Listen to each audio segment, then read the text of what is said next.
Hello friends, ഇന്ന് നമുക്ക് ഈ ഡാൻസ് കളിക്കുന്ന പൂക്കളുടെ ഒരു പൂന്തോട്ടം ഉണ്ടാക്കിയെടുത്താലോ. പല ചെടികളുടെയും വിത്തുകൾ ഒരുമിച്ചിട്ട് കിളുത്ത് മുളച്ച് അത് പൂക്കളൊക്കെ ആയി കഴിയുമ്പോൾ ഇതുപോലെ ഇരിക്കും ആ ഒരു പൂന്തോട്ടം അല്ലേ. അപ്പോൾ നമുക്ക് നേരെ വീടിലോട്ട് പോകാവേ. ഞാനിവിടെ പല നിറത്തിലുള്ള പൈപ്പ് ക്ലീനറാണ് എടുത്തിരിക്കുന്നത്. ഒരു ഗ്ലൂ ഗണ്ണിന്റെ സ്റ്റിക്കിലാണ് ഞാൻ ഇതുപോലെ ചുറ്റി കൊടുക്കുന്നത്. ചുറ്റിയിട്ട് രണ്ടറ്റം ഒന്ന് പിരിച്ചു കൊടുക്കുക. എന്നിട്ട് ഇത്തിരി നീളമുള്ള ഒരു ഭാഗം ഇതിനകത്തൂടെ ഒന്ന് ചുറ്റിയിട്ട് അതിനറ്റം ഒന്ന് പിരിച്ച് അതൊന്ന് ലോക്കാക്കി വെക്കുക. എന്നിട്ട് ഈ ചുറ്റിയത് ഒന്ന് നന്നായിട്ടൊന്ന് വിടർത്തി കൊടുത്തിട്ട് ഒരു പൂവിൻ്റെ ഷേപ്പിലേക്ക് ആക്കി കൊടുക്കുക. അതിൻ്റെ ആ ഇതളുകളെല്ലാം നല്ലൊരു ഷേപ്പിലേക്ക് ആക്കി കൊടുക്കുക.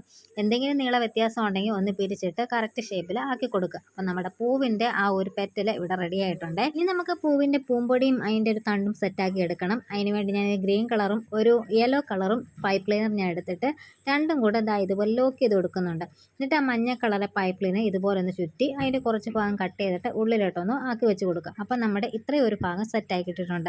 ഇനി ഈ പൂവിനകത്തേക്ക് ഇതേപോലെ ഒന്ന് വലിച്ചു കൊടുത്തു കഴിയുമ്പോഴത്തേന് വേറെ ഗ്ലൂ ഒന്നും അപ്ലൈ ചെയ്യാതെ തന്നെ നമുക്ക് പൂ ഇവിടെ റെഡിയാക്കി ഇട്ടിട്ടുണ്ട്. ഇനി നമുക്ക് വേറെ ഷേപ്പിലുള്ള പൂവും കൂടെ ഉണ്ടാക്കിയെടുക്കാം. അതിന് ഒരേ കളറിലുള്ള രണ്ട് പൈപ്പ് ക്ലീനർ എടുത്തിട്ട് ജോയിൻറ്റ് ചെയ്തിട്ട് ഞാൻ സ്കെയിലാണ് ചുറ്റി കൊടുക്കുന്നത്. ആദ്യത്തെ പൂ ഉണ്ടാക്കിയ സെയിം മെത്തേഡ് തന്നെയാണ് ഇതിലും കേട്ടോ. അപ്പോൾ ഇതേപോലെ ഒന്ന് ഉണ്ടാക്കിയെടുക്കുക. അതിൻ്റെ പെറ്റൽസ് ഒന്ന് ഷേപ്പ് ചെയ്യുന്ന കാര്യത്തിൽ മാത്രമേ വ്യത്യാസമുള്ളൂ. നേരത്തെ പൈപ്പ് ക്ലീനർ വെച്ചിട്ട് ഒരു ഫ്ലവർ വേസ് ഉണ്ടാക്കിയെടുത്തിട്ടുണ്ടായിരുന്നു. ആ ഒരു വീഡിയോ കണ്ടിട്ടില്ലാത്തവർക്ക് ഈ വീഡിയോയുടെ തൊട്ട് താഴെ ഞാൻ ലിങ്ക് കൊടുക്കുന്നുണ്ട്. അപ്പോൾ ഇതുപോലുള്ള വീഡിയോസൊക്കെ നിങ്ങൾക്ക് ഇഷ്ടപ്പെടുവാണെന്നുണ്ടെങ്കിൽ നമ്മുടെ അക്കൗണ്ട് ഒന്ന് ഫോളോ ആക്കാനും ചാനൽ സബ്സ്ക്രൈബ് സപ്പോർട്ട് ചെയ്യാനും മറക്കല്ലേ. നമ്മൾ ആദ്യമേ ഉണ്ടാക്കിയ പൂവിനേക്കാളും പെറ്റൽസിൽ ഇത്തിരി വ്യത്യാസമുണ്ട് കേട്ടോ. അതൊന്ന് ചെറുതായിട്ടൊന്ന് വിടർത്തിയിട്ട് അറ്റം ഒന്ന് പ്രസ് ചെയ്ത് കൊടുക്കുമ്പോഴത്തേന് വേറൊരു ഷേപ്പിലേക്ക് വരും. എന്നിട്ട് ഇതെല്ലാം കൂടെ അകത്തോട്ടാക്കുക. എന്നിട്ട് അറ്റം മാത്രം ഒന്ന് പുറത്തേക്ക് ചെറിയ രീതിയിൽ ഒന്ന് ബെൻഡ് ചെയ്ത് കൊടുക്കുക.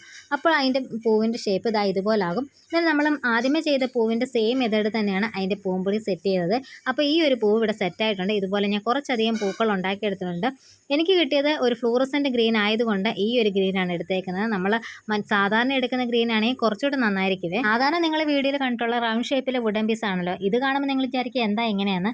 നമ്മുടെ വീട്ടിൽ വിറക് വാങ്ങിയപ്പോൾ അതിലുണ്ടായിരുന്ന ഒരു ചെറിയൊരു പീസായിരുന്നു. അപ്പോൾ എനിക്കിത് ഇഷ്ടപ്പെട്ടിട്ട് ഞാൻ എടുത്തതാണ്. നമുക്ക് വേണ്ടി കാര്യങ്ങളൊക്കെ പെർഫെക്റ്റ് ആയിട്ട് കിട്ടിയിട്ട് ബാക്കി കാര്യങ്ങളൊക്കെ ചെയ്യാമെന്ന് വിചാരിച്ചുകൊണ്ടിരുന്നു കഴിഞ്ഞാൽ നമ്മുടെ കാര്യങ്ങളൊന്നും നടക്കത്തില്ല. അപ്പം നമുക്ക് കിട്ടിയ സാധനങ്ങളൊക്കെ വെച്ചുകൊണ്ട് നമുക്ക് ആവശ്യമുള്ള രീതിയിൽ നമ്മൾ ചെയ്തെടുക്കുന്നതാണ് ഏറ്റവും ഉചിതം. അപ്പോൾ നമ്മുടെ ഈ ഒരു പൂന്തോട്ടം ഇഷ്ടപ്പെട്ടിട്ടുണ്ടെങ്കിൽ അഭിപ്രായങ്ങൾ പറയാൻ വേണ്ടി മറക്കണ്ട. ഇനി നമുക്ക് അടുത്തൊരു വീഡിയോയിൽ കാണാം. ബായ്.